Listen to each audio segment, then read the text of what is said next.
So, dun sa first registration day, April 10, medyo nagkaroon sila ng mga issue kasi mababa yung bilang ng mga babae na bumoto. And ito yung headline no, ng mga pahayagan noong time na yon. So parang kasi pati yung media noong time na yon, against, bias sila. No? Ayaw din nila na ma-enfranchise yung women. So parang sa pamamagitan ng pag-headline no, na mababa yung bilang ng mga babae mo, parang inaasahan nila ma-discourage yung women. Huwag na kayo, wag na sila mag-register. And meron pang ibang mga issue like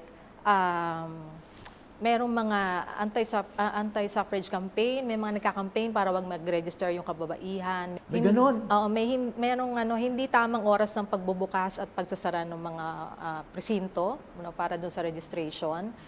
And then, merong ding disinformation campaign na noong time na yon, no? Kasi merong issue na pinapakalat against the suffragists, no? Na gumagawa sila ng paraan para makakuha yung mga babae ng kanilang birth and marriage certificates, which I think is required para makaregister, sa illegal na paraan. Parang illegal daw yung pagkuha nila ng birth and marriage certificates. And then, meron ding in issue sa kanila na nakikipagsabwatan daw yung mga babae sa yung mga nagbabantay sa presinto no, ng mga lalaki para makaboto sila sa bahay nila na hindi na nila kailangan pumunta pa sa presinto. So may issue na gano'n. So sino nagkakalat nito? I mean, and how was this disinformation campaign being done?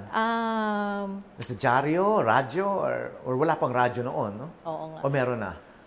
I think meron na. Pero yun yung chismis lang, parang chismis ganyan, mga chismis. Pero after nung plebiscite, nag-create ng committee para imbestigahan nga kung may katotohanan yung allegations. Wala naman. Wala namang katotohanan. So disinformation campaign talaga. And then meron ding issue na may mga times daw, may mga instances na pinapa-register yung mga underage women. No, na lahat yan napatunayan naman no, na walang katotohanan. And then meron ding election-related violence na nung time na yon. Sa registration pa lang, there was a case in Umingan, Pangasinan, na merong isang babae na magre-register, ayaw siyang pag-register ng asawa niya. So, yung nagbabantay sa presinto, parang kinausap yung asawang lalaki para hayaan no, na mag-register yung babae. Eh, nagkainitan, nagkatagaan. Yeah, so sinugod sa ospital. So, ayun.